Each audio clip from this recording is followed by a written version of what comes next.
Hello students, Pallav physics के amazing platform पे आपका स्वागत है। तो कुछ क्वेश्चंस चल रहा है अभी और पेपर अब काफ़ी पास आ गया है। तो कुछ क्वेश्चंस की बात करेंगे जिससे होपफुली आपको थोड़ा फ़ायदा हो मंडे को, है ना, 17 मार्च। तो चलिए स्टार्ट करते हैं और आज का ये पहला क्वेश्चन है। तो ABC is a glass block, है ना, दिख रहा है ABC whose two sides AB and BC are at right angle to each other, है ना। AB और BC एक दूसरे से राइट एंगल पे है, 90 डिग्री पे है, परपेंडिकुलर है। एक रे ऑफ लाइट इंसिडेंट करता है AB सरफेस पे, है ना। कौन से सरफेस पे? AB पे दिख रहा है। और I है एंगल ऑफ इंसिडेंस, वो भी दिख रहा है। लेकिन AB पे गिरने के बाद उसका फर्दर ट्रांसमिशन, वो रिफ्रैक्शन नहीं होता आगे, वो पार नहीं निकल रहा है, वो रेयरर मीडियम में नहीं जा रहा, डेंसर से रेयरर में। वो total internal reflection TIR, total internal reflection हो जा रहा है उसका, है ना। और before falling on the surface BC surface पे गिरने के पहले क्या हो जा रहा है? उसका टोटल इंटरनल रिफ्लेक्शन हो जा रहा है। और उसके बाद फाइनली द लाइट रे emerges out along the surface BC, और BC सरफेस के अलोंग जो है वो लाइट रे इमर्ज कर जा रहा है, फाइनली बाहर निकल जा रहा है, ठीक है, वो BC सरफेस के अलोंग। तो यहाँ पे क्वेश्चन क्या पूछा है? क्वेश्चन, पहला क्वेश्चन यहाँ है, what is the angle of incidence at the surface AB surface पे एंगल ऑफ इंसिडेंस क्या है? मतलब ये, इसको अगर अलग कलर से दिखाएं, ये जो AB सरफेस है इस पे एंगल ऑफ इंसिडेंस पूछा है, यानी कि ये वाला एंगल पूछा है ना, ये वाला। तो यहाँ तक कैसे पहुंचे? यहाँ तक तो कुछ दे नहीं रखा, इधर से कुछ आइडिया। यहाँ पे कहीं जाके दे रखा है 132 डिग्री, तो यहाँ से बैक जाके समझना पड़ेगा, फिर एंगल मिलेगा। तो ये देखो आप, ये पूरा 132 है और ये है नॉर्मल, है ना। ये रेड से वापस से दिखा रहे हैं, ये है नॉर्मल, ये नॉर्मल है। इसका मतलब ये वाला कितना है? ये है 90 डिग्री, है ना, जो रेड से दिखा रहे हैं। ये कितना है? 90। और ये पूरा है 132, है ना। तो ये वाला कितना होगा? 90 में कितना और ऐड करेंगे जो 132 हो जाएगा। तो उधर 32 अपना इधर है और 90 तो 10, यानी कि 42, है ना। यानी कि ये वाला एंगल कितना है? 42 डिग्री, है ना। नॉर्मल इंसिडेंस ये 90, ये 42, तभी तो ये पूरा यहाँ से यहाँ तक 132 होगा, है ना। ये दे रखा है। अब ये 42 हो गया, है ना। ये कितना हो गया? 42। तो हमको यहाँ तक पहुँचना है, तो इधर देख लेते हैं, ये 90 है ना। ये 42 है, तो ये वाला एंगल कितना होगा? ये नॉर्मल है, ये 90 है, तो ये 42 है, तो इसको कितना होना पड़ेगा? 48, है ना। इसको कितना होना पड़ेगा? 48, तभी तो 90 होगा। 48 और 42 90, ये 48 हो गया, ये 90 है, तो फिर से इसको कितना होना पड़ेगा? 42, angle sum property of triangle से 42 48 90 और वो 90 180। अब ये 42 है और फिर से ये वाला पूरा नॉर्मल है, तो यहाँ कितना रखें और 42 में ऐड करने से 90 हो जाएगा? 48, है ना। 42 में 48 ऐड करेंगे तो 90 हो जाएगा पूरा, ये नॉर्मल के साथ। ये क्या हो जाएगा? ये हो जाएगा 90। तो ये हो गया 48।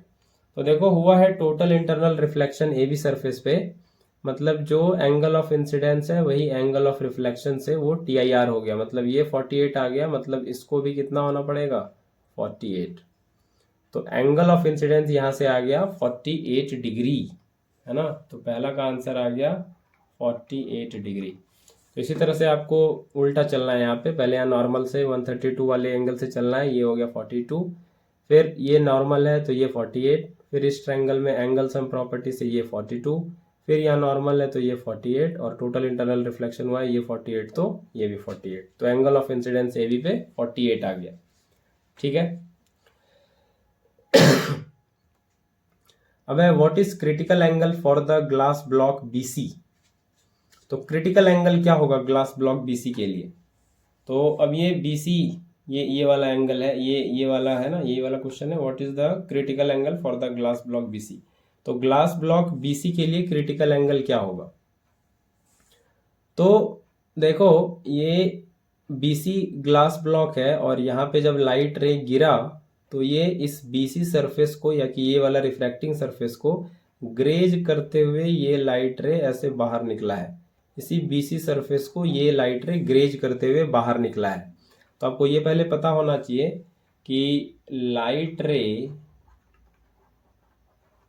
अगर किसी सरफेस को, रिफ्रैक्टिंग सरफेस को ग्रेज करते हुए, है ना, ग्रेज करते हुए निकले, उसी सरफेस को छूते हुए जाए, किस करते हुए, ग्रेज करते हुए निकले, है ना, ग्रेज करते हुए निकले, इसका मतलब लाइट जो है क्या हुआ है, एंगल ऑफ इंसिडेंस पे ही, मतलब एंगल ऑफ इंसिडेंस जो है वो क्रिटिकल एंगल ही है। मतलब लाइट जितने एंगल ऑफ, मतलब जितने लाइट जितने एंगल पे इंसिडेंस किया है वो क्रिटिकल एंगल के ही बराबर है। तो बीसी सरफेस पे जो एंगल ऑफ इंसिडेंस है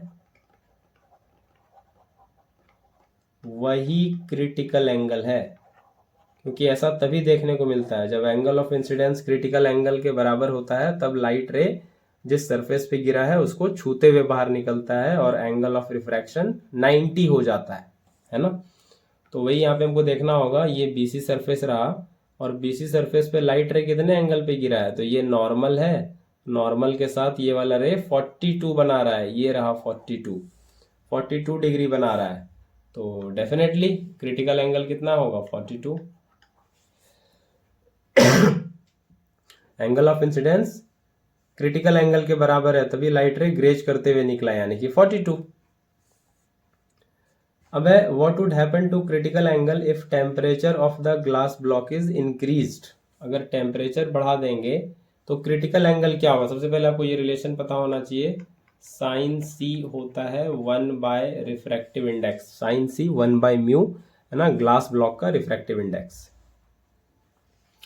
अब टेम्परेचर आप जैसे बढ़ाते हो, है ना, टेम्परेचर जैसे आप बढ़ाते हो तो क्या होता है, वो जो मीडियम का थोड़ा ऑप्टिकल डेंसिटी है ना, ऑप्टिकल डेंसिटी जो है वो थोड़ा कम होता है, क्योंकि टेम्परेचर बढ़ाने से मॉलिक्यूल का रैंडम मोशन शुरू हो जाता है इधर उधर। तो वो जितना आस पास पास थे, डेंस थे थोड़े, वो थोड़ा डेंसिटी, ऑप्टिकल डेंसिटी कम हो जाता है ना। लाइट को स्लो डाउन करने की एबिलिटी, ये होता है ना रिफ्रैक्टिव इंडेक्स, लाइट को नॉर्मल की तरफ मोड़ने की एबिलिटी, ये रिफ्रैक्टिव इंडेक्स इमेजर ये बताता है। तो आप टेम्परेचर बढ़ाओगे टेम्परेचर बढ़ाओगे तो क्या होगा, मीडियम के जो मॉलिक्यूल्स हैं वो तेजी से इधर उधर रैंडम मोशन चालू करेंगे, तो जो ऑप्टिकल डेंसिटी है वो थोड़ा कम हो जाएगा, है ना। टेम्परेचर बढ़ाओगे तो म्यू का वैल्यू क्या होगा, कम हो जाएगा थोड़ा, है ना, म्यू का वैल्यू हो जाएगा थोड़ा कम, और म्यू का वैल्यू कम हो जाएगा तो क्रिटिकल एंगल क्या होगा, बढ़ जाएगा। ये इनवर्स रिलेशन है। तो टेम्परेचर बढ़ाओगे तो क्रिटिकल एंगल भी बढ़ जाएगा, है ना। टेम्परेचर बढ़ाओगे तो क्या होगा, क्रिटिकल एंगल बढ़ जाएगा, है ना। यही रिलेशन और यही आंसर आपको करना है, क्योंकि टेम्परेचर इंक्रीज करने से रिफ्रैक्टिव इंडेक्स घटेगा, रिफ्रैक्टिव इंडेक्स घटेगा तो मीडियम का ऑप्टिकल डेंसिटी थोड़ा घटेगा, और वो घटेगा तो क्रिटिकल एंगल बढ़ जाएगा। ठीक है, ये इस लॉजिक से आपको दिख रहा है, क्रिटिकल एंगल इंक्रीज कर जाएगा। ठीक है, ये आपको लिखना है इसमें। आगे बढ़ते हैं और अगले क्वेश्चन पे चलेंगे हम लोग अब, है ना। ये सारा क्वेश्चन हो चुका है, अब अगले क्वेश्चन पे चलते हैं। अगला क्वेश्चन ये रहा, क्वेश्चन नंबर 2। ठीक है, तो पावेल टूक एन अर्थन पॉट, ये दिख रहा है अर्थन पॉट कोनिकल शेप में, which was filled with water up to its brim, मतलब इसमें पानी भरा हुआ है पूरा। तो अब तुरंत आपके दिमाग में क्लिक कर जाना चाहिए, पानी पूरा भरा हुआ है मतलब ये क्या है, सॉलिड कोन, है ना।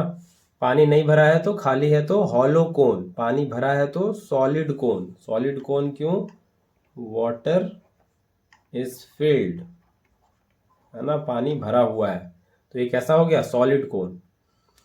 Earthen port was conical in shape and kept with its apex in the downward direction, ये दिख रहा है ना। देखो ये वाला जो बॉटम है इसको कहते हैं अपेक्स, और ये जो कोन है ना, इधर से आइसक्रीम खाते हो, ये वाला ओपन एंड है, तभी तो खा पाओगे, ओपन है। है ना। इसको आप लोग उल्टा करके सीधा रखते हो तो इसको आप लोग बेस ऑफ कोन भी कहते हो, है ना, बेस ऑफ कोन भी कहते हो। इसी को अगर इन्वर्ट करके पलट के रखो, जैसे बर्थडे वाला टोपी पहनते हो वैसे, बेस ऑफ द कोन। अब यहाँ बोला है if the vertical height of an earthen pot is 12 centimetre, तो इसका वर्टिकल हाइट ये दे रखा है 12 सेंटीमीटर। तो इसका सेंटर ऑफ ग्रेविटी कहाँ होगा ये पूछा है। तो देखो अभी ये पानी से पूरा भरा हुआ है, तो ये जो ओपन एंड है यहां से, है ना, ये एक पार्ट का पहले आंसर कर रहे हैं। तो सेंटर ऑफ ग्रेविटी सॉलिड कोन के लिए होता है h/4 फ्रॉम बेस, कह लो यहाँ पे ओपन एंड है तो ओपन एंड, ओपन एंड से h/4 दूरी पे होगा। h कितना है 12, और ये हो गया 3 centimetre from open and. Open and से ऊपर से यहाँ से 3 सेंटीमीटर कहीं आ जाओ, यहाँ पे चलो मान लो यही है सेंटर ऑफ ग्रेविटी, है ना, 3 सेंटीमीटर ये आ जाओ, यही है सेंटर ऑफ ग्रेविटी। ठीक है। अब आगे पूछा है Pavel poured out all the water from the pot, अब पानी सब इससे निकाल दिया, तो पूछा है सेंटर ऑफ ग्रेविटी कैसे शिफ्ट होगा, ओपन एंड की तरफ चले जाएगा या नीचे एपेक्स की तरफ चले जाएगा, किधर मूव करेगा सेंटर ऑफ ग्रेविटी। अगर इससे सब पानी निकाल दें, खाली कर दें, एम्प्टी कर दें, तो जब इसको आप खाली कर दोगे, ये सेकेंड का आंसर, खाली कर दोगे तो ये हो जाएगा हॉलो कोन। और हॉलो कोन के केस में सेंटर ऑफ ग्रेविटी कहाँ होता है h/3 from open and, open and से h/3 यानी कि 12/3 यानी कि 4 सेंटीमीटर फ्रॉम ओपन एंड। तो बहुत क्लियरली दिख रहा है 3 से ज़्यादा ही है 4 सेंटीमीटर। तो अब सेंटर ऑफ ग्रेविटी कहीं यहाँ पे आ जाएगा, है ना, नया वाला सेंटर ऑफ ग्रेविटी दिखाएं तो क्या हो जाएगा, ये कुछ 4 सेंटीमीटर लेंगे ना ओपन एंड से, तो और ये नीचे यहाँ पे होगा कहीं, है ना, यहाँ पे ऊपर से, है ना, ऊपर से यहाँ कहीं यहाँ तक आएगा, है ना। तो क्या हो गया, सेंटर ऑफ ग्रेविटी किधर चले गया, ओपन एंड की तरफ या एपेक्स की तरफ, डेफिनेटली एपेक्स की तरफ, है ना, थोड़ा नीचे आ गया, 4 सेंटीमीटर लिए हैं, है ना, तो एपेक्स की तरफ आ गया। तो वही सेकेंड पार्ट में आंसर करना है कि सेंटर ऑफ ग्रेविटी कहाँ चले जाएगा, सेंटर ऑफ ग्रेविटी चले जाएगा टुवर्ड्स एपेक्स, है ना। ठीक है। अब आगे है Pavel wanted to grow a plant in the given pot, plant grow करना है उसको, so he filled it completely again with the same soil. तो अब मिट्टी से भर देता है पूरा। What will be its new position of centre of gravity. तो अब क्या कर रहा है, सी पार्ट में सॉइल से फील कर रहा है, सॉइल से फील कर रहा है मतलब फिर ये हो गया सॉलिड कोन, है ना, मिट्टी से अगर भर दिया तो फिर हो गया सॉलिड कोन, सॉलिड हो गया मतलब फिर से वही कहानी, h/4 फ्रॉम ओपन एंड, मतलब 12/4 मतलब 3 सेंटीमीटर फ्रॉम ओपन एंड, मतलब ये तो वही कहानी हो गया पहला वाला, है ना, पहला वाला पहले वाले की तरह। तो what will be the new position will be same as that in the case 1, है ना, जो सेम 1 में है वही पोजीशन होगा, कोई नया पोजीशन नहीं आने वाला। ठीक है। पानी को भरे थे जैसे फील्ड था वैसे मिट्टी को भरे तो फील्ड है, सॉलिड हो गया मतलब वो, बस। तो ये h/3 मतलब h/4 3 centimetre, same position as in that of part A, ये आप इसमें आंसर कर सकते हो। ठीक है। तो आगे बढ़ते हैं, ये पॉट वाला भी क्लियर हो गया। क्वेश्चन नंबर 3 पे बात करते हैं। तो अब दे रखा है observe the circuit and answer the question that follow.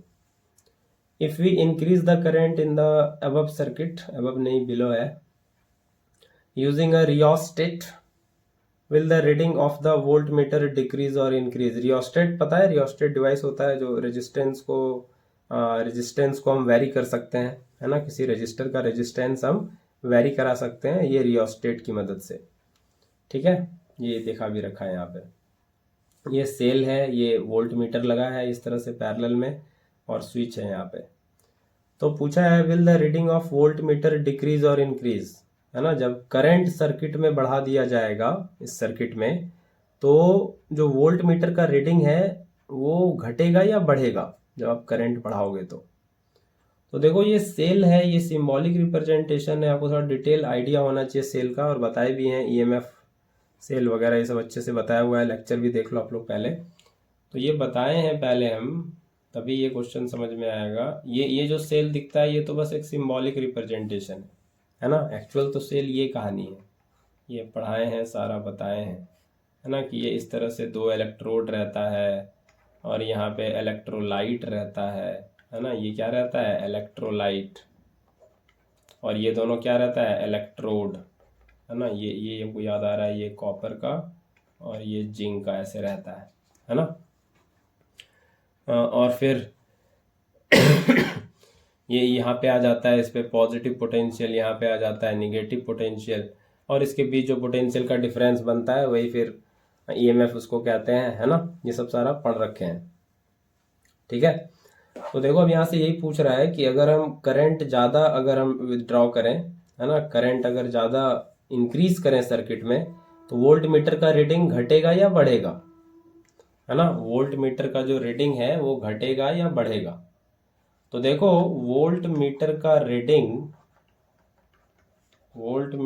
Reading जो है वो करेगा डिक्रीज, है ना, वोल्ट मीटर का जो वोल्टेज शोइंग है वो डिक्रीज करेगा थोड़ा। क्यों डिक्रीज करेगा, तो देखो वोल्ट मीटर भी ऐसे बताता है, क्या है, टर्मिनल वोल्टेज बताता है कि नहीं, दो सारा कुछ बता चुके हैं ये सब पहले, आप लोग देख लो पहले वो लेक्चर, ईएमएफ, टर्मिनल वोल्टेज, ये सब बता चुके हैं, है ना। ये होता है V equal to E minus I R, ये सब आप लोग पढ़ रखे हो। आर इंटरनल रेजिस्टेंस है, ई एमएफ है, V जो है वो टर्मिनल वोल्टेज है ना, ये सब बता रखे हैं। तो देखो कि ये जो सेल का ईएमएफ है ना, जो भी ईएमएफ है इस सेल का, ठीक है, उसकी वजह से, ठीक है, जो ये सेल का ईएमएफ है ई, तो देखो अब आप और करंट लोगे, है ना, करंट सर्किट में जो पहले से जा रहा है उससे और करंट आप बढ़ाओगे तो क्या होगा, और उतना ही ज्यादा से ज्यादा चार्ज फ्लो करेगा थ्रू द इलेक्ट्रोलाइट। करंट कैसे फ्लो करता है ना, इसको मान लो ऐसे कुछ आप एक्सटर्नल सर्किट से ऐसे जोड़ दिए, है ना, ये एक्सटर्नल सर्किट, ये रेजिस्टेंस कुछ जोड़ दिया और यहाँ से करंट फ्लो होना है आई, तो करंट कैसे फ्लो होता है, क्या होता है करंट फ्लो। देखो करंट फ्लो यही है इसमें कि जो इलेक्ट्रॉन है, जो चार्ज कैरियर है, वही इलेक्ट्रॉन है यहाँ पे, वो फ्लो करता है ना, वो यहाँ से फ्लो करना स्टार्ट करता है, और इलेक्ट्रॉन ये फ्लो करता है और यहाँ से, है ना, ये यहाँ से फ्लो करते हुए ये इलेक्ट्रोलाइट के थ्रू होते हुए ये इधर से अपनी कहानी कहता है, और पूरा ये इस तरह से करंट फ्लो बनता है। तो देखो जितना ज्यादा आप करंट लोगे उतना और चार्ज कैरियर इलेक्ट्रोलाइट के थ्रू इस कंडक्टिंग सॉल्यूशन के थ्रू होते हुए जाएगा, इस इलेक्ट्रोलाइट के थ्रू होते हुए जाएगा। तो जितना ज़्यादा आप करंट लोगे उतना ज़्यादा चार्ज कैरियर इलेक्ट्रोलाइट के थ्रू जाएगा। तो क्या दिक्कत है इलेक्ट्रोलाइट के थ्रू जाएगा, तो देखो दिक्कत यह है कि इलेक्ट्रोलाइट रेजिस्टेंस ऑफर करता है, इलेक्ट्रोलाइट चार्ज को बहने में दिक्कत देता है थोड़ा, है ना, कष्ट देता है। तो इलेक्ट्रोलाइट जो है वो चार्ज के फ्लो को रेजिस्टेंस ऑफर करता है, उसी की वजह से तो ये आई आर टर्म आता है, ये इंटरनल रेजिस्टेंस, है ना, इंटरनल रेजिस्टेंस वो इलेक्ट्रोलाइट जो ऑफर करता है वही इंटरनल रेजिस्टेंस है। तो ये आई इंटू स्मॉल आर ये जो है इंटरनल रेजिस्टेंस ऑफर करता है सेल को, है ना, ये इंटरनल रेजिस्टेंस ऑफर करता है। इंटरनल रेजिस्टेंस वही है, मतलब वो जो इलेक्ट्रोलाइट ऑफर करता है रेजिस्टेंस चार्ज कैरियर के फ्लो को थ्रू द इलेक्ट्रोलाइट। तो जितना ज़्यादा आप करंट लोगे उतना ज़्यादा इंटरनल रेजिस्टेंस होगा, उतना ज़्यादा चार्ज कैरियर के फ्लो को ऑब्स्ट्रक्ट करेगा, और उतना ही वोल्टेज ड्रॉप उतना ही ज़्यादा होगा। तो वोल्टेज ड्रॉप यही आई आर की वजह से आता है, वोल्टेज ड्रॉप। तो आपके ईएमएफ से वैल्यू और ज़्यादा कम होगा तो आपका टर्मिनल वोल्टेज कम हो जाएगा, और वोल्ट मीटर वही करता है, टर्मिनल वोल्टेज का देख रेख करता है, क्या रीडिंग है टर्मिनल वोल्टेज का। तो आप जितना से जितना ज़्यादा करंट ड्रॉ करोगे उतना ज़्यादा वोल्टेज ड्रॉप होगा, उतना ज़्यादा चार्ज कैरियर फ्लो करेगा थ्रू इलेक्ट्रोलाइट, और उसको उतना ज़्यादा रेजिस्टेंस मिलेगा, तो उतना ज़्यादा वोल्टेज ड्रॉप होगा, तो टर्मिनल वोल्टेज कम हो जाएगा, है ना, V कम हो जाएगा, तो रीडिंग घटेगा, है ना। तो more current drawn results into more flow of charge carrier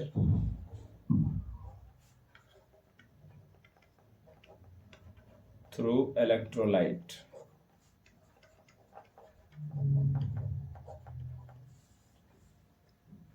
charge carrier through the electrolyte, है ना. This leads to more voltage drop. तो ईएमएफ जितना प्रोवाइड कर रहा है उससे वैल्यू और कम हो जाता है. This leads to more voltage drop, है ना. जैसे वो यूज करते हैं ना प्रधानमंत्री कभी कभी, और भी लीडर्स, कि इतना पैसा दिल्ली से जाता है तो इतना कट जाता है. वो राजीव गांधी को कोट करके वो पहले बताते थे. राजीव गांधी खुद बोलते थे कि इतना पैसा दिल्ली से भेजते हैं, इतना रास्ते में गायब हो जाता है, 15 पैसा ही पहुंचता है. तो वैसे कुछ यहाँ पे ईएमएफ जितना भेज रहा है, इलेक्ट्रोलाइट थोड़ा खा जा रहा है, वो जो बाहर एक्सटर्नल सर्किट है उसमें कम ही जा पा रहा है. तो वही चीज यहाँ पे है. This leads to more voltage drop, है ना. This leads to more voltage drop, है ना. ज़्यादा से ज़्यादा वोल्टेज ड्रॉप होता है. So terminal voltage decreases, terminal voltage decreases. ठीक है. आई होप ये आपको समझ आया है. आगे क्या क्वेश्चन है अब. Give a reason for your answer in a. तो ये रीजन भी दे दिए, बी भी हो गया. See the present reading of volt meter is 2 volt, है ना. कि टर्मिनल वोल्टेज दे रहा है 2 वोल्ट है, और करंट इन द सर्किट, जो सर्किट में करंट है वो 0.8 एम्पियर है. तो बोला है पोटेंशियल ड्रॉप या वोल्टेज ड्रॉप निकाल लें when current in the circuit becomes 1 ampere. जब सर्किट में करंट 1 एम्पियर हो जाए तो, और ई दिया हुआ है 3 वोल्ट. ठीक है. तो ये अगला क्वेश्चन है. वैसे यहाँ पे कर लेते हैं. यहाँ पे तो सी नंबर में ई दिया हुआ है 3 वोल्ट, है ना. और टर्मिनल वोल्टेज दे रखा है 2 वोल्ट, और करंट बोल रहा है पहले 0.8 एम्पियर है, और फिर बाद में बोल रहा है करंट कितना हो जाए 1 एम्पियर. ठीक है. तो पोटेंशियल ड्रॉप पूछा है. तो देखो पोटेंशियल ड्रॉप हमको निकालना है 1 एम्पियर जब करंट हो रहा है. तो पोटेंशियल ड्रॉप तो सीधा सीधा है, ये स्मॉल वी से इसको दिखाएं, I into small R. I 1 ampere है, आर नहीं पता है इंटरनल रेजिस्टेंस, है ना. तो बस इंटरनल रेजिस्टेंस पता कर लें कि इलेक्ट्रोलाइट कितना रेजिस्टेंस ऑफर कर रहा है चार्ज के फ्लो को. बन गया काम, आ गया पोटेंशियल ड्रॉप. तो कैसे निकलेगा इंटरनल रेजिस्टेंस. तो उसके लिए इस पार्ट का हेल्प लेंगे. इस पार्ट का हेल्प लेंगे. तो इंटरनल रेजिस्टेंस पहले पार्ट से निकालते हैं. तो पहले पार्ट का वोल्टेज ड्रॉप और आई इंटू इंटरनल रेजिस्टेंस. यहाँ आई 0.8 है, और वोल्टेज कितना ड्रॉप हुआ यहाँ पे देख लेते हैं, और फिर आर आ जाएगा, है ना. यहाँ पे वोल्टेज ड्रॉप कितना हुआ है देखो आप, 3 वोल्ट ईएमएफ है और 2 वोल्ट टर्मिनल वोल्टेज दिख रहा है. कितना ड्रॉप हुआ, 1. 3 ईएमएफ दे रहा था, दिख रहा है 2 ही. तो पोटेंशियल ड्रॉप कितना हुआ, 1. 3 माइनस 2 1, है ना. तो 1 है वोल्टेज ड्रॉप यहाँ पे. तो यहाँ से आर आ जाएगा 1/0.8, और ये हो जाएगा कितना 1.25 ओम. ये इंटरनल रेजिस्टेंस वही यहाँ पे रख देंगे 1.25. तो यही 1.25 वोल्ट, यही क्या हो जाएगा, ये हो जाएगा वोल्टेज ड्रॉप इस केस में. ठीक है. समझ में आया. आगे बढ़ते हैं, अगले क्वेश्चन पे बात करते हैं. अगला क्वेश्चन ये है, question number 4. The mass of block P is 5 kg, है ना. इस ब्लॉक का मास 5 kg दे रखा है, P ब्लॉक का. It is to be moved, है ना. तो क्या क्या दे रखा है लिख ले पहले. Mass 5 kg. It is to be moved along an inclined plane AC of length 8 metre. 8 metre के इंक्लाइंड प्लेन पे इसको मूव करना है, which makes an angle of 30 degree with the horizontal. A force of 50 newton is applied on the block. तो force भी दे रखा है, कितना लगा रहा है 50 newton. To move it through the inclined plane AC as shown in the diagram. तो आगे क्या पूछा है, what is the work done by the force along the inclined plane. तो work done by the force along the inclined plane, तो force है 50 Newton और ये फोर्स लगा के कितना डिस्प्लेस कर रहा है, 8 मीटर, है ना। To move through the inclined plane AC, तो कितना डिस्प्लेस कर लेगा, यही 8 मीटर। तो वर्क डन तो सीधा सीधा आ गया, फोर्स और डिस्प्लेसमेंट का डॉट प्रोडक्ट, जिधर फोर्स है उधर ही डिस्प्लेसमेंट है, तो cos 0 1 हो गया। तो सीधा सीधा फोर्स और डिस्प्लेसमेंट का डॉट प्रोडक्ट 50 और इनटू में 8, ये हो गया 400 जूल। तो सीधा सीधा ये पहले पार्ट का आंसर आ गया, ए पार्ट का, work done by the force on inclined plane. ठीक है, आगे क्या है, find the gain in potential energy of the block P, gain in potential energy if it is directly lifted to C from the ground. अब यहाँ पे बोल रहा है कि ये जो ब्लॉक है P, इसको ग्राउंड से उठा के, है ना, यहाँ कहीं मान लो ग्राउंड पे पड़ा हुआ है यहाँ पे P, इसको यहाँ से उठा के डायरेक्ट यहाँ रख दें C पे, है ना, C पॉइंट पे यहाँ रख दें, P ब्लॉक को C पॉइंट पे डायरेक्टली लिफ्ट करके रख दें, तो कितना पोटेंशियल एनर्जी गेन करेगा वो। तो पोटेंशियल एनर्जी कितना गेन करेगा कैसे निकालेंगे, है ना, बी वाला पार्ट। तो देखो, आप जो वर्क डन करोगे उसको उठा के वहां तक ले आने में, तो वो जो वर्क डन होगा वही पोटेंशियल एनर्जी के फॉर्म में स्टोर हो जाएगा, है ना। वर्क डन क्या कर रहे हो, वर्क डन अगेंस्ट ग्रेविटी कर रहे हो, अगेंस्ट ग्रेविटी। उसको जब आप उठा के लिफ्ट करके ऐसे ऊपर ले जा रहे हो तो ग्रेविटी लगातार उसको खींच रही है, उसके अगेंस्ट आप उसको लिफ्ट अप करके ऐसे ऊपर तक ले जा रहे हो, है ना। तो वर्क डन अगेंस्ट ग्रेविटी चल रहा है, ग्रेविटी के अगेंस्ट काम कर रहे हैं, है ना। तो ग्रेविटी के अगेंस्ट काम कर रहे हैं और वही काम पोटेंशियल एनर्जी के फॉर्म में स्टोर हो जाएगा। तो ये जो हम लोग निकालेंगे यहाँ पे गेन इन पोटेंशियल एनर्जी, ये बेसिकली क्या है, ये है work done against gravity, gravity के अगेंस्ट वर्क डन है ना, वर्क डन अगेंस्ट ग्रेविटी। तो ग्रेविटी के अगेंस्ट वर्क डन कितना होता है, mgh, m कितना है 5, g है 10 और हाइट कितना है, ये दिया है क्या, ये हाइट A से C, मतलब ये वाला वर्टिकल हाइट इतना, है ना। ग्राउंड पे यहाँ पे था, ग्राउंड पे यहाँ से C पे ले गया, ये वर्टिकल हाइट कैसे आएगा, तो ये 30 डिग्री दिया हुआ है, ट्रिग्नोमेट्री में थोड़ा घुसना पड़ेगा।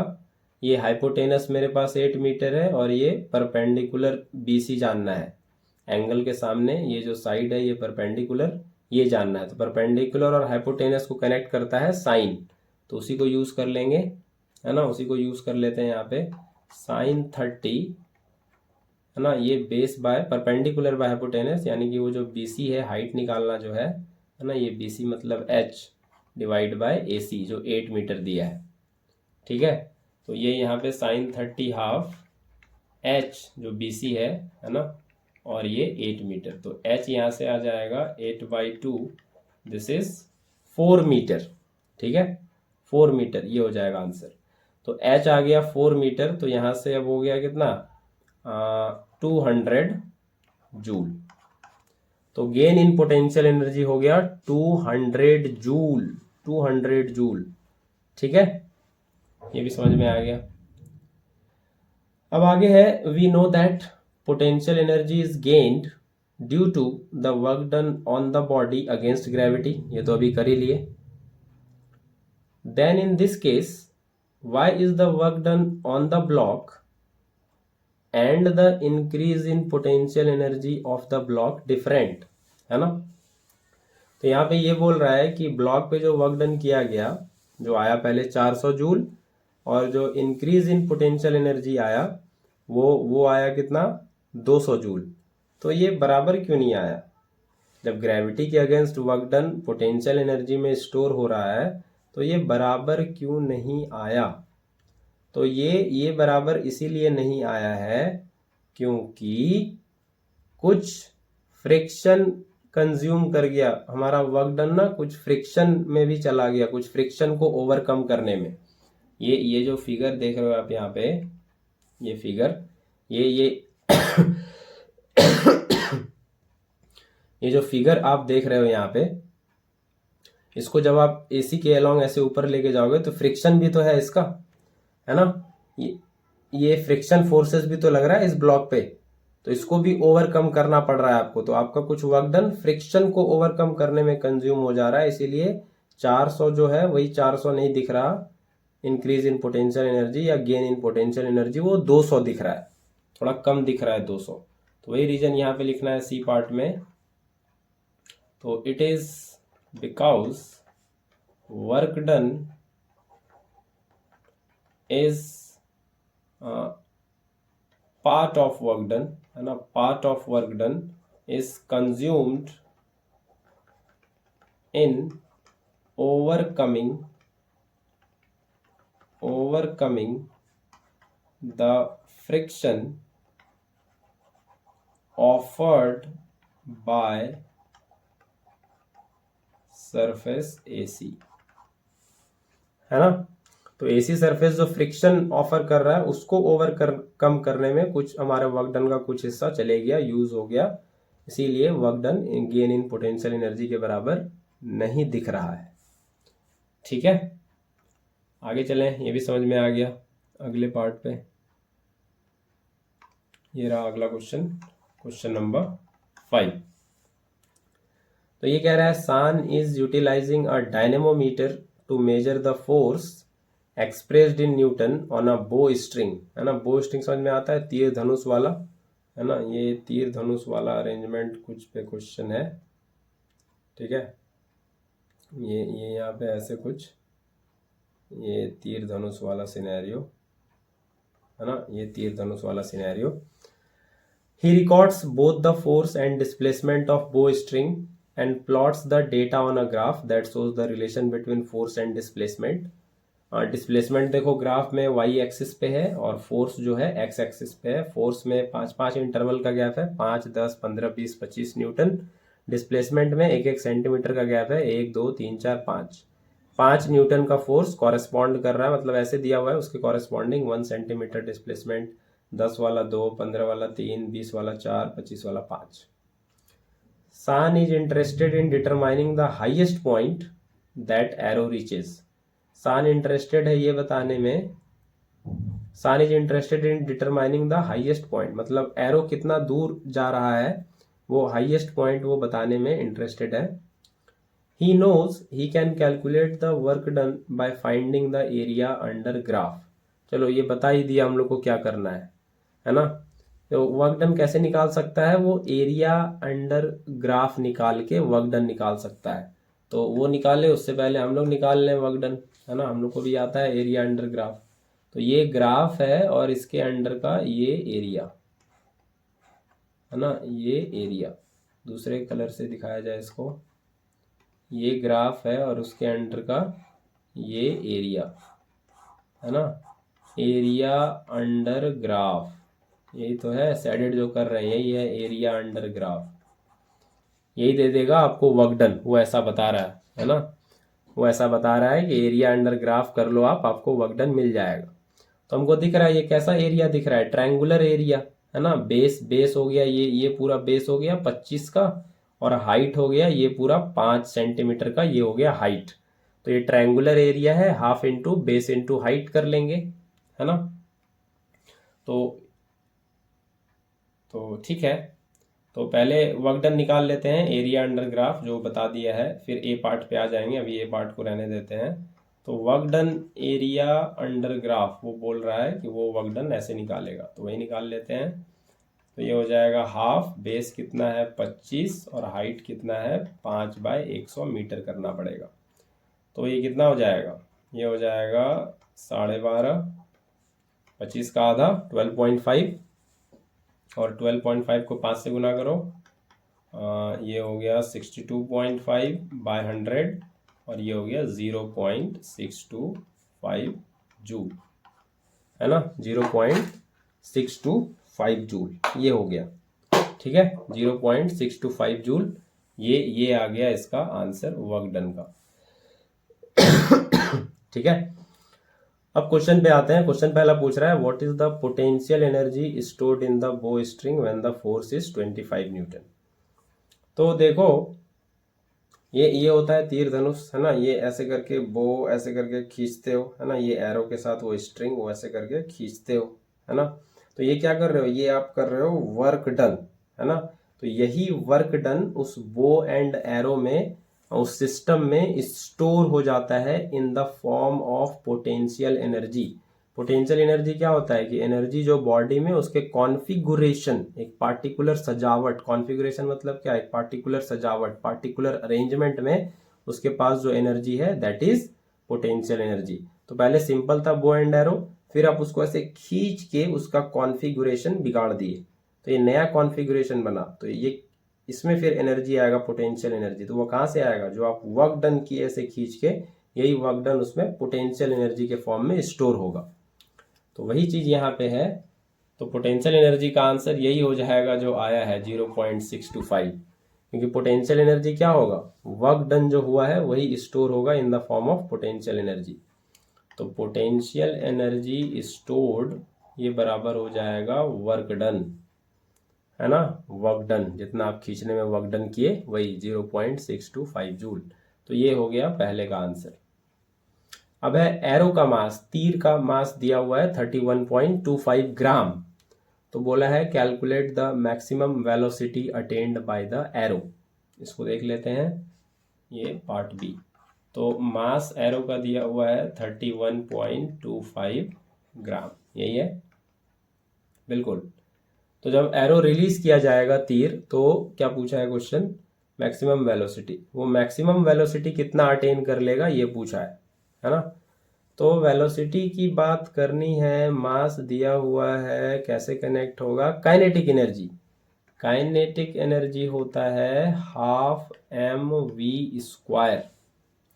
तो यहाँ से वी स्क्वायर हो जाएगा 2 into kinetic energy by m, और v हो जाएगा root under 2 into kinetic energy by mass, है ना। काइनेटिक एनर्जी बाय मास यही हो जाएगा।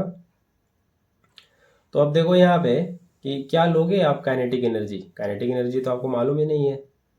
तो बोला है ये मैक्सिमम वेलोसिटी जब एरो अटेन करेगा, तो देखो जब रो मैक्सिमम वेलोसिटी अपना अटेन कर लेगा, तो ऐसे करके जब आप रखे हो, तो यहाँ पे जो पोटेंशियल एनर्जी है, जैसे इसको आप छोड़ोगे तो ये सारा potential energy Aahista Aahista kinetic energy में ट्रांसफॉर्म होगा, तभी तो वो जाने लगता है।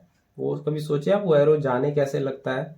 कोई चीज ऐसे अपने आप चल सकता है कि आप ना खाओ तो कितने दिन चल पाओ, तो खाते हैं एनर्जी मिलता है फिर चल पाते हैं। तो उसी तरह से ये जो खींचे आप, तो इसके अंदर एनर्जी आ गई, पोटेंशियल एनर्जी, और जैसे आप छोड़ते हो तो इसी एनर्जी से वो चलने लगता है, यानी कि यही पोटेंशियल एनर्जी धीरे धीरे धीरे काइनेटिक एनर्जी में ट्रांसफॉर्म होता है, और जब वो अपने मैक्सिमम वेलोसिटी पे पहुंच जाता है तो काइनेटिक एनर्जी में टोटली कन्वर्ट हो जाता है पोटेंशियल एनर्जी, और पूरा पूरा पोटेंशियल एनर्जी काइनेटिक एनर्जी बन जाता है।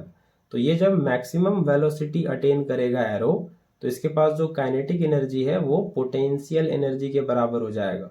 जो उसके पास पोटेंशियल एनर्जी था वही काइनेटिक एनर्जी में ट्रांसफॉर्म हो रहा है। तो यहाँ पे ये काइनेटिक एनर्जी बराबर हो जाएगा पोटेंशियल एनर्जी के, और वो आया है 0.625 जूल। जब मैक्सिमम वेलोसिटी निकालना है तो, है ना, जब ये v मैक्स, ये कब होगा, at v max, maximum velocity जब अटेन करेगा। तो बस वैल्यू रख देंगे इसका, है ना, इसका क्या रख देंगे, इसका रख देंगे वैल्यू, ठीक है। तो इसका वैल्यू रख दें v मैक्स, ये हो जाएगा root under 2 into kinetic energy. Kinetic energy कितना है 0.625, और मास कितना है 31.25, और ग्राम को केजी बदलना है इंटू 1000। तो ये आपका आ जाएगा अप्रॉक्सीमेटली 6.32 मीटर पर सेकेंड, है ना। ये आपको कैलकुलेशन करने आना पड़ेगा, है ना, तभी ये काम बनेगा। ठीक है, ठीक है, ये पहले इतनी बात समझ में आ गई है।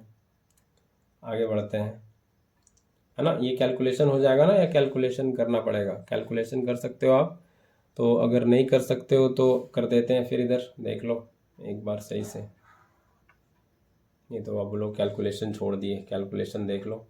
2 इंटू 0.625 और 31.25, 1000 नीचे से ऊपर आ जाएगा, ये डेसिमल हटाओगे, ये नीचे 1000 होगा तो ये मर गया, है ना। और यहाँ से डेसिमल हटाओगे तो ऊपर जाएगा 100, ठीक है। और ये इससे 5 टाइम्स में कैंसिल हो जाएगा, तो ये जो बन रहा है ये बन रहा है √200/5। तो 100 2 × 100 कर लो यहाँ से, है ना। तो 100 का 10 बाहर आ गया और यहाँ पे बचा रह गया 2/5, ठीक है। ये बचा रह गया 2/5। तो यही होगा 10 × ये 0.632 निकलेगा और 10 से मल्टीप्लाई होगा तो 6.32 बन जाएगा, ठीक है। इतना हो गया। अब आगे है calculate the maximum height reached by the arrow. Maximum height कितना पहुंचेगा, है ना। What is the maximum height attain.